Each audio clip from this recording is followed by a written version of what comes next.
Non-fungible tokens (NFTs) have been the talk of the world in recent months.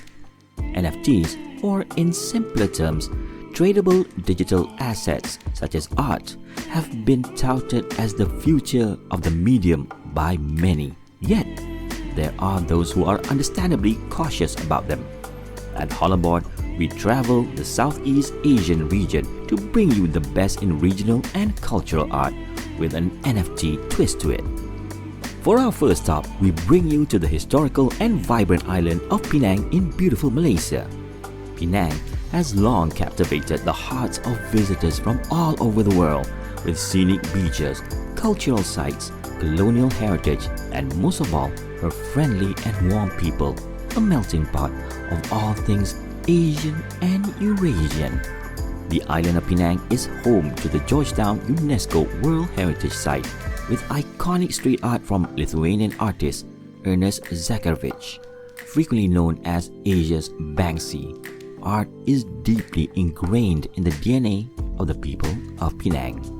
But nothing quite encapsulates the uniqueness of Penang art like Batik painting.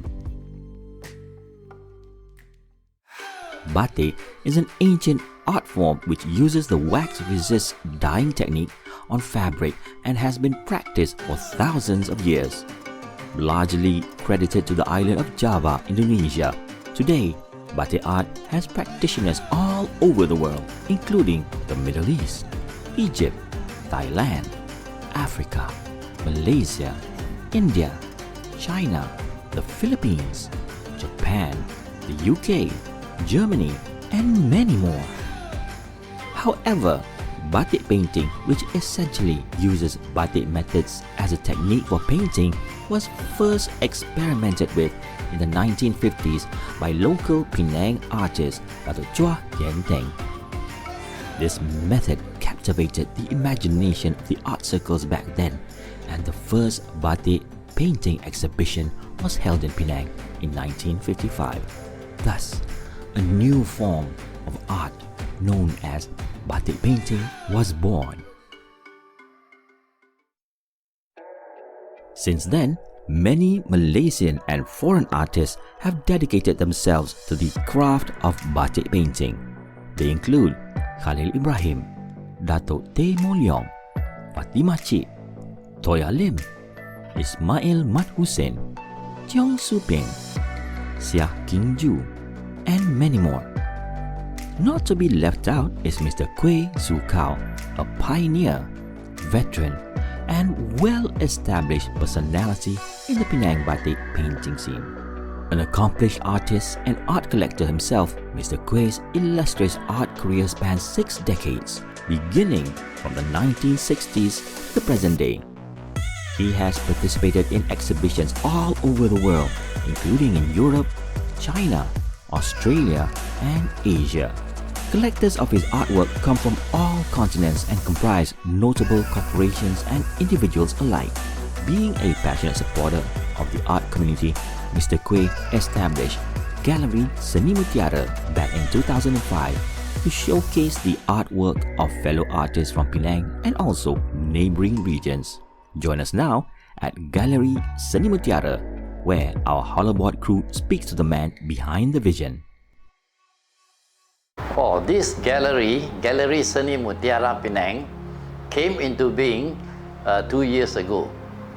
Whether it is by God's grace or it has been planned, but it so happened that the COVID-19 came and I shifted from Gallery Seni Mutiara in Aminin Street to the CEO here.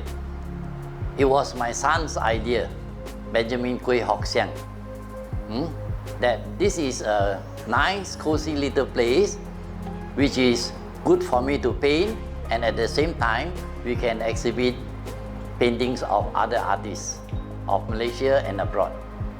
Oh, that is a question which I forgot to count the number of pieces, because what appeals to me will be in this gallery, but I can assure you that it looks like only less than 50, but it can go up to 100. I am actually surprised when Mr. Tan Kok Bing called me and told me about this, and it is something new to me.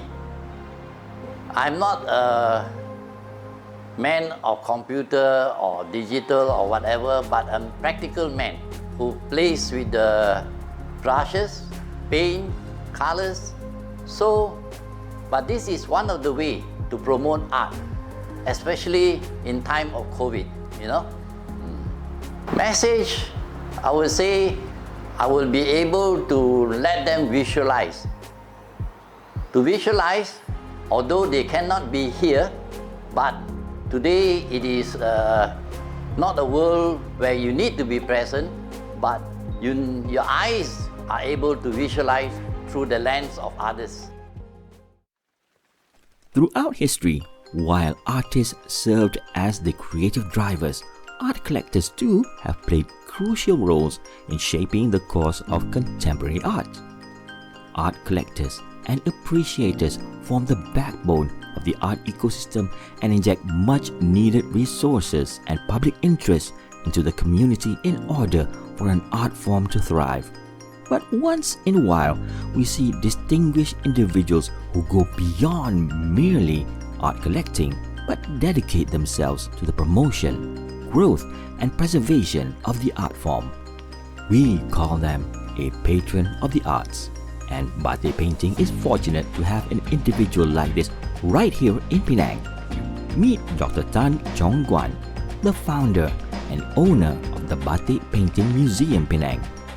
The Batik Painting Museum Penang is a must-visit destination for visitors to this island and showcases more than 90 pieces of beautiful batik painting pieces from Dr. Tan's private collection. We're now here in the museum, situated at Armenian Street, together with Dr. Tan Chong Guan. I'm Dr. Tan Chong Guan. I was trained in medicine in Melbourne and UK, and came back practicing as a consultant obstetrician and gynecologist until I retired a year ago. Now, my interest in art starts in the school days.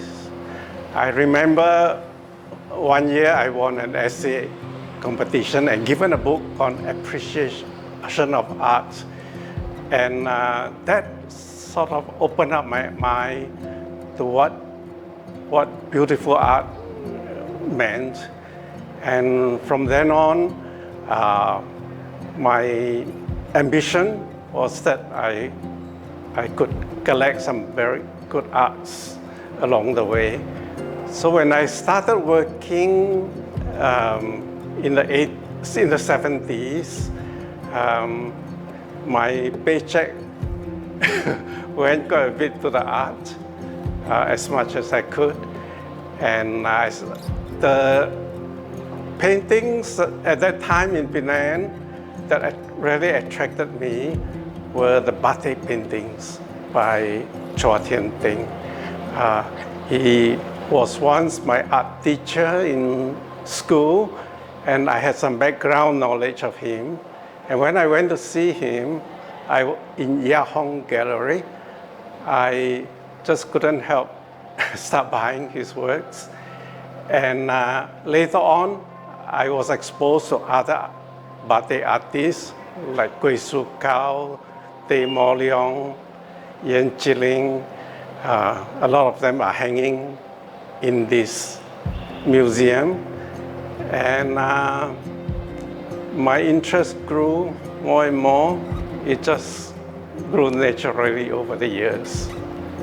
I did learn from private tutors over the years how to do Chinese brush painting, a bit of calligraphy, and different teachers also taught me watercolor and oil, and especially acrylic.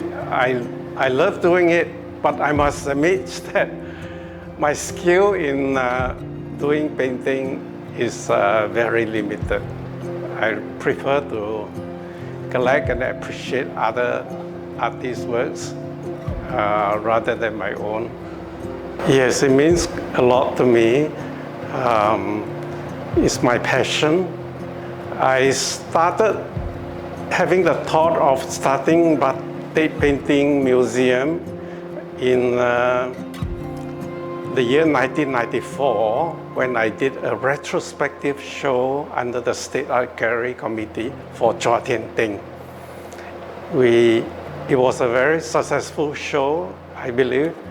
And after that, it gave me the idea that I should have a permanent museum where Batik paintings can be displayed so that people can come and see Batik paintings anytime they want to, and that it would expose overseas people to come and see, to be exposed to our very form of Malaysian art. One interesting thing to me about Batik painting is it all started in the year around 1950 by Chua Tian Ting.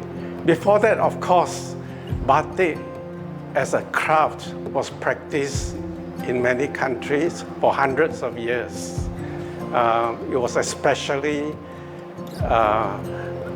well done in Indonesia, but other countries like Japan, China, Egypt, they all also have their form of Batik craft.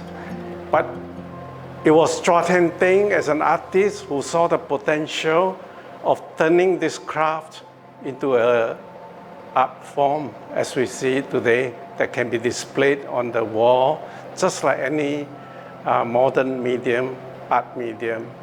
And he did it in the early 50s, and the first Batik painting art exhibition was in 1955 by Chua Tian Ting in Penang. So in many ways, Penang is the birthplace of Batik painting. And from there, it spread to the whole of Malaysia and to some parts of the world also. Yes, the special features about Batik painting compared with watercolor or Chinese painting is that it has very vibrant colors, very bold outlines, and also you see many Batik paintings have crackling lines in the background, which are unique for Batik paintings. I think all these make Batik paintings unique, and I'm especially drawn to them because of this. This museum was opened in November 2013. We started with about 70 paintings. So when it was officially declared open by the then Chief Minister Lim Guan Eng, the museum has grown over the years, and now we have about 90 paintings on display, and we run out of place. We could have increased it a bit more. But I think there's enough varieties of Batik paintings on display. There are about 30 different artists' works here, so that you can see different styles of Batik. A lot of later works are more innovative and interesting compared with the classical ones. As its beauty, it will be always very attractive to me. But it's good to see innovations along the way. I must say I do not know a lot about NFT or digital art, but from what I learned, it is a new and good, healthy development as we look forward to the future. It certainly makes art more publicized, more available to more people all over the world. Instead of just people having to come to a museum to view the arts you have. It makes it more available. And that is wonderful for artists. They will be more encouraged to do good paintings because they know that it can be viewed, appreciated by more people all over the world. So it's something in the future, but it's already starting. I believe strongly in it. Yes, definitely, I believe so. It will help artists more to get into it. And for artists, it's very important that their art is appreciated and that they are rewarded for what they put in. And NFT, digital art, will certainly help them in that direction. And artists need to be creative, and I'm sure that will help them to develop their skill further. Welcome to the Batik Painting Museum, Penang. If you would like to learn more about batik painting or view the magnificent pieces on show here, be sure to visit the Batik Painting Museum Penang on your next visit here. You can also grab a copy of this beautiful handbook to bring them home with you.